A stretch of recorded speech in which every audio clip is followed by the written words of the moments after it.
Bonjour à tous, la Famax, j'espère que vous allez bien. Dans cette vidéo, les gars, on va faire le point sur la situation du Bitcoin. Sur du très long terme, on va checker également le Bitcoin à plus court terme. On va checker également le SP500, donc la bourse américaine. Est-ce qu'on va poser des questions là-dessus? Donc, je vais vous donner mon avis sur le SP500 du coup. Et également, les gars, je tenais à vous remercier. On a dépassé les 3000 abonnés ce week-end. Donc, merci à vous, merci à tous les abonnés, merci vraiment à ceux qui like, à ceux qui partagent, à ceux qui soutiennent la chaîne, donc les membres, les membres VIP, les membres de YouTube, etc., etc. Merci à vous, merci à ceux qui mettent des commentaires. Merci les gars. Voilà, ça fait plaisir. En tout cas, moi, j'essaie de faire au mieux pour vous. Je filtre un max les scammers. Je laisse aucun scammer. Vous voyez, tous ces scammers là, ici, là, je laisse en passer aucun. Je veux pas avoir affaire avec les scammers, que y en a un qui prenne 1 euro à ma communauté, c'est mort. D'ailleurs, moi, pour moi, en tout cas, ce que je pense, c'est que tout le monde devrait faire ça. On ne devrait pas laisser un seul scammer, donc il y a des possibilités de filtrer les messages. Comme je fais ici, hein, si je laissais passer tout ça, les gars, vous en sortirez plus. Hein. Il y a les scammers, il y en a à l'appel, à l'appel, à l'appel, il y en a même avec mon logo, etc. Mais enfin, bref, passons. Merci à vous en tout cas. Et on va repasser sur la charte ici sur du long terme. Donc la charte en logarithmique. Comme vous voyez ici, hein, quand vous voyez le log, c'est logarithmique. Et avec le fameux El Famoso Indicatoro qui est extrêmement pertinent. Et donc on va checker ça ensemble. Et on en a parlé hein, dans la dernière vidéo. Mais c'est vrai que pour moi, c'est super important. Faut avoir déjà cette vision-là avant de passer sur du court terme. Donc les gars, si vous vous rappelez, je vous disais la dernière fois que pour moi, on est dans une situation semblable ici à 2019. D'accord. Donc c'était en fin 2018. Non, ici on était déjà en 2019, on était au mois d'avril. Et ce qu'on avait fait, c'est qu'on avait rupturé la trendline, on avait fait un W, donc une vague d'accumulation ici, là, comme vous le voyez, sur ce rectangle. Donc vague d'accumulation, breakout de la trendline, consolidation ici dans le bleu, et ensuite on a fait la vague 1 en termes d'héliotisme. Tac, tac, je vais essayer de vous montrer, enfin je vais vous montrer ça, comme ça ce sera plus simple pour vous les gars. Je vais vous montrer les vagues d'Elliott. Tac, tac, tac. Alors normalement, j'ai ça là, j'ai un petit exemple sûrement. Voilà, la théorie des vagues d'Elliott pour ceux qui... Et je vais mettre ouverture avec Brave. Voilà, pour ceux qui veulent voir. Voilà. Donc pour moi, on est ici en train de construire la vague 1. D'accord. Donc ensuite, qu'est-ce qui se passe après la vague 1? Donc c'est un gros retracement donc pour créer la vague 2, comme vous le voyez ici en A, B, C. D'accord. Et ensuite, on aura la vague 3 et la vague 5 qui sont des impulsions haussières. Voilà ma théorie. Pour moi, c'est ce que je pense. On est en train de construire une vague 1. Donc ensuite, on attend la vague de mai. Moi, personnellement, Mamos, je suis pas conseiller financier, les gars, mais je souhaite, je veux, j'espère réussir à choper la vague 1. Enfin, déjà, on a acheté en bas, franchement, on a acheté en bas. Maintenant, j'essaye de déterminer le futur top de la vague 1 pour alléger mes positions, laisser la vague 2 se faire, essayer de reprendre ici pour rider ensuite les autres vagues. Vous voyez ce que je veux dire? Donc moi, c'est vraiment mon objectif, je vous en ai déjà parlé. Donc je change pas de stratégie. Donc peut-être que la vague 1, elle est terminée là déjà, hein, et qu'on... Alors je vous schématise ça, imaginons ça c'est la vague 1, peut-être que c'est ça. Moi personnellement, je pense pas, mais je peux me tromper. Donc ensuite, on aurait la vague 2, ok? Et ensuite, on aurait la vague 3, une vague 4, peut-être comme ça, vous voyez ce que je veux dire? Et ensuite, la vague 5, etc., etc. Vous aurez compris le principe. Bon, après l'échelle, ça a forcément rien à voir, hein, c'est juste pour schématiser. Moi, pour moi, la vague 1, je ne pense pas qu'elle soit terminée. Donc je pense, c'est vraiment mon avis, hein, je peux carrément me tromper, mais je pense qu'on peut, eh bien, faire une vague 1, peut-être comme ça. Bon, là, j'abuse un peu hein, sur la taille, mais bon, prenez-en pas compte. Une vague 2, bon, c'est complètement mal dessiné, mais vous aurez compris. En tout cas, je vois pour moi une vague 1 plus forte que ceci. Et je pense sincèrement qu'on est dans une situation similaire à ici. Regardez, ici on s'était arrêté ici, on avait créé une structure ici. Ici, on s'est arrêté au même endroit au niveau du logarithmique régression. On a créé une structure ici. Ensuite, on fait quoi? On a une grosse bougie verte. Vous voyez, ici, on a une grosse bougie verte. Donc, je vais zoomer. Vous voyez ici, là, une grosse bougie d'impulsion bien propre, bien longue, quasiment sans mèche. Comme ici. Vous voyez? Ah mince. Hop. Alors, je vous remontre bien pour que vous ayez bien le parallèle. Comme ici, en fait. Vous voyez la bougie là, c'est la même que l'autre. Et ensuite, de la consolidation avec des petites bougies. Enfin, on a la continuation haussière. Donc, on a une continuation haussière par la suite. Moi, personnellement, je vous le répète encore une fois, c'est mon avis, je peux me tromper, mais je pense qu'on est dans cette situation. On a eu notre grosse bougie, on a eu notre structure, et là, on consolide avec des petites bougies. Vous voyez, Silvergate qui fait faillite, et regardez la taille de la bougie, elle est ridicule. Silvergate a fait faillite, les gars. Enfin, il y a eu un truc avec Silvergate, là, je sais pas quoi, leur magouille, comme d'habitude, et il y a eu que ça. Il y a eu que ça. C'est pas une bougie qui est aussi grande que ça. Vous voyez bien qu'en ce moment, les mauvaises nouvelles, elles ont pas un gros impact sur le marché. La preuve, celui qui me dit qu'il y a un gros impact, bah montrez-moi-le, parce que je vois que des bougies, je vois qu'on est tout en haut du mouvement là. Si on regarde là, regardez les gars, on prend ce mouvement ici là, on est tout en haut là, ici là. On n'est pas là. Vous voyez ce que je veux dire? On est tout en haut, on est ici. Donc moi, personnellement, je reste serein sur mes investissements. Ne confondez pas l'investissement et le trading, hein. L'investissement, c'est les positions que vous gardez pour des années, voire plusieurs mois, hein. On est d'accord. Donc voilà. Bon, je vais pas trop insister, sinon la vidéo elle va être trop longue. Mais voilà ce que je pense moi pour ici. Et juste aussi également une chose pour le RSI en weekly. En daily, il est dégueulasse le RSI, mais en weekly, il est pas dégueu. Franchement, il est pas dégueu. Pourquoi? Bah, si vous me connaissez, les gars, si vous suivez mes vidéos, vous savez, on a même backtesté, et j'ai dû l'effacer, mais on a backtesté les 50 de RSI quand on est au-dessus. Eh bien, la probabilité de continuer à monter, elle est plus élevée que celle de baisser. Donc, c'est l'avantage à la hausse. Regardez, comme ici, on avait eu un test du 50 de RSI, qu'est-ce qui s'est passé ensuite? On a eu un mouvement haussier. Si vous regardez ici, dès qu'on était au-dessus des 52 RSI, on a fait quoi? On a fait que monter, vous voyez? D'accord? Jusqu'à qu'on break les 50. Et là, on a eu de la conso. Là, regardez aujourd'hui, hein, je vous zoome, on n'a pas break les 52 RSI. Pour l'instant, on est en support. Pour l'instant, ça, c'est une consolidation. C'est pas un mouvement de baisse. C'est une consolidation suite à cette impulsion haussière. Voilà pour mon avis.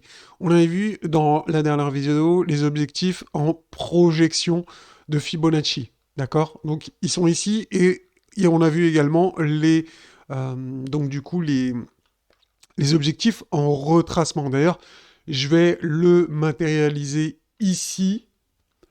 Comme ça, on aura, pour la prochaine fois, je le ferai la prochaine fois, sinon la vidéo, là, je pense qu'elle va être beaucoup trop longue, les gars. Donc voilà, on revient ici sur du court terme. Là, je suis en 4 heures, les gars.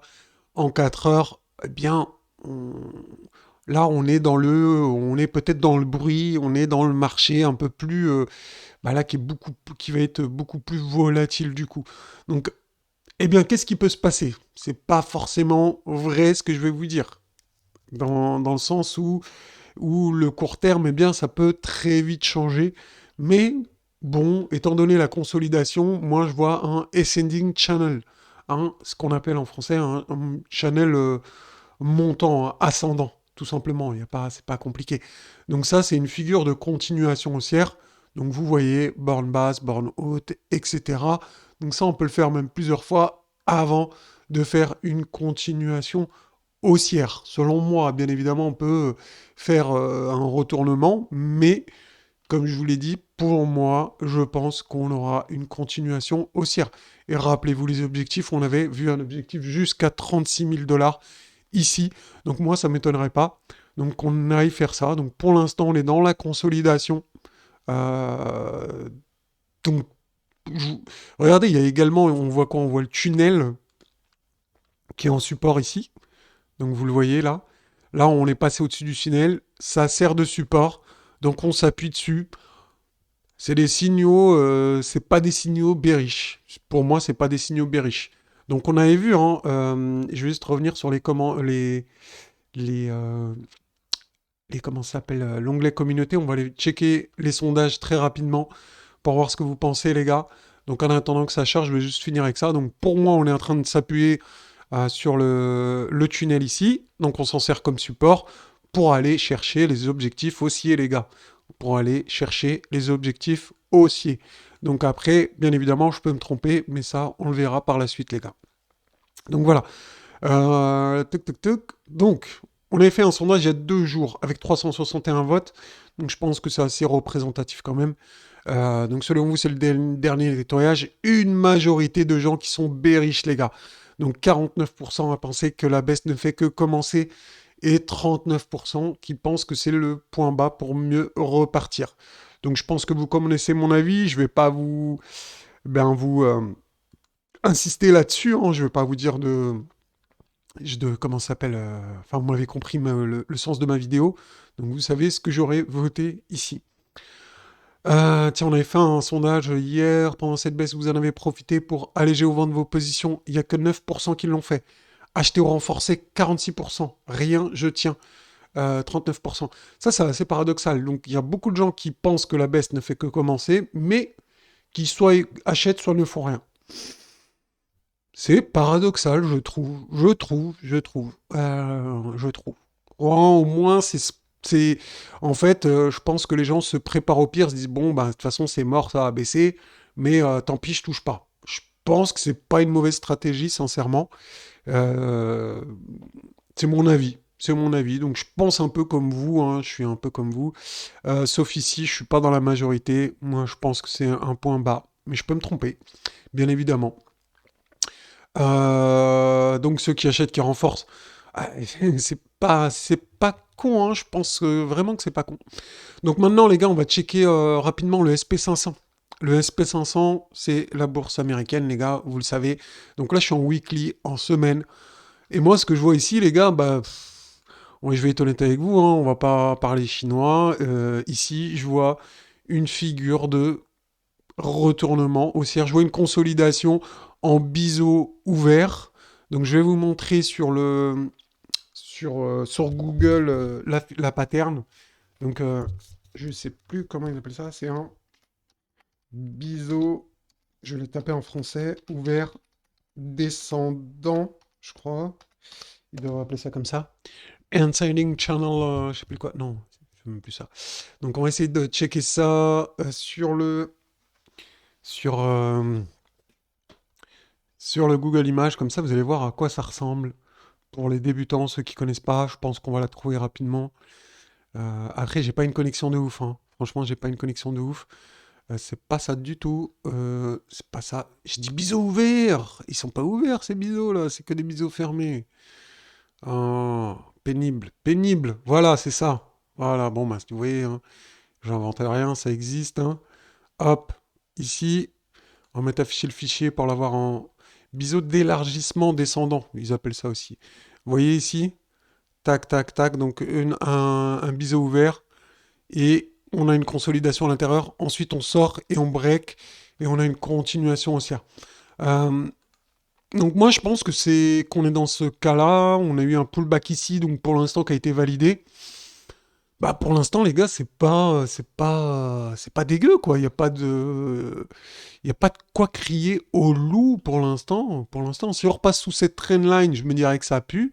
Si on structure un M ici, un N top, là je vois quoi? Regardez, le RSI il est au-dessus des 50, on est en weekly, etc.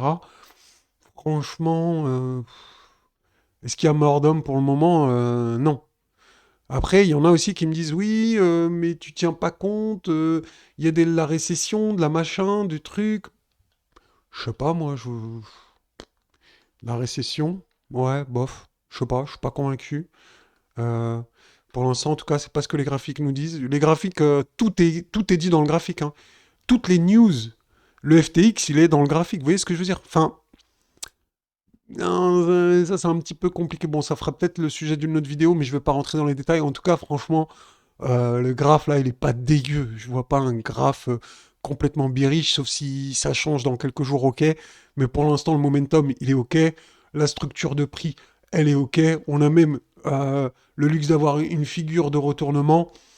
Que demande le peuple? Vous voulez quoi d'autre? Vous voulez quoi? Une bougie qui fait 10 000%, une bougie verte énorme comme ça, là, une bougie comme ça pour dire oui, c'est haussier. Bon, faut pas abuser, les gars. Pour l'instant, c'est haussier. Moi, je veux pas shorter ça, hein. Si vous voulez shorter ça, shortez ça. Regardez, on est au-dessus du tunnel. On a quoi comme signal de baisse ici? On a rien. Moi, je vois pas de signal de baisse ici, hein. Chacun pense ce qu'il veut, mais moi, je vois pas de signal de baisse ici, là. Pour moi, tout est propre. Bref, les gars, on va aller voir du côté de Kingfisher. Au niveau des liquidations, on va aller checker ça. Donc, au niveau des liquidations, les gars, ben, regardez, on commence à s'approcher de gros clusters ici. Euh, tac, je vais l'agrandir. Hop. Donc, qui commence, on va dire, à 22 450 et qui va jusqu'à quasiment 24 000. Donc, il y a quand même assez. Il y a pas mal de liquidations en attente. Donc, ça veut dire qu'il y a des gens qui, ici. Il y a beaucoup de shorters. Donc, on pourrait faire un short squeeze pour liquider tout le monde, le gros piège, le reverse, etc., etc. Donc, méfiance, les gars, si vous êtes en short. Après, vous avez peut-être raison, hein. C'est pas parce que je fais cette vidéo que vous devez changer vos plans. Faites-vous votre propre avis, hein. Moi, je vous donne le mien, hein. Moi, je vous donne que le mien. En tout cas, pour être honnête avec vous, j'ai pas vendu pendant la baisse. J'ai pas liquidé mes positions d'investissement. Je parle d'investissement, je parle pas de trading, hein. Voilà. Donc voilà pour ça. Et on va checker vite fait Ethereum au passage. Bah, Ethereum, c'est un peu pareil, les gars. Regardez, on a beaucoup de liquidations ici, là, juste au-dessus du prix. Donc voilà. Voilà, enfin, c'est pas non plus. Si, il y a quand même. Il y a quand même un gros paquet ici. Donc, ok pour un short squeeze. Si le marché il a envie et vient d'aller faire pleurer ceux qui voulaient shorter en retard, pourquoi vous n'avez pas shorté quand on était en haut? Maintenant qu'on est en bas, tout le monde pense que c'est le moment de shorter. Peut-être pas, non, peut-être pas. Attention, méfiance. Moi, je vois plus un point bas ici qu'une target pour shorter. On pourrait même y voir un biseau ici, là, si vous voulez que je sois honnête avec vous. Vous voyez, un biseau descendant. Hein, on l'a déjà vu. En général, ça, on vient ici. Donc, on verra ce que ça va donner. En tout cas, si vous souhaitez... tiens, je m'adresse là aux membres VIP, les gars, les membres VIP de la chaîne. Si vous souhaitez, enfin, ceux qui ne sont pas encore abonnés, vous pouvez nous rejoindre. On va faire des vidéos. Donc cet après-midi, on aura une vidéo sur les alts. Donc on va faire le suivi. Je tiens à vous le dire pour les membres de la chaîne. Donc ceux qui ont cette étoile-là. Donc membres, vous voyez, tac, Jacoruto, merci à toi. Encore une fois. N'oubliez pas de liker. Vous appuyez là, regardez. Hop, ça monte à 181. Ça m'a pris 0 secondes. J'ai juste appuyé là. Et si vous voulez nous rejoindre, eh ben, appuyez ici sur le bouton rejoindre. Et vous allez voir, rejoignez cette chaîne pour bénéficier davantage. Donc 290 000 yens japonais parce que j'utilise un VPN, les gars. Et oui, j'utilise un VPN, donc il me propose du yen japonais. Sinon, c'est des euros, vous inquiétez pas. Si vous êtes en Europe, désactivez votre VPN pour être facturé en euros. Voilà, les gars. J'espère que ça vous aura plu. Si c'est le cas, n'hésitez pas à mettre un petit pouce blanc ici, là. Regardez. C'est facile, regardez. J'ai pu en mettre 150 là pendant toute cette vidéo. Bref, voilà. Bonne journée. Ciao, ciao.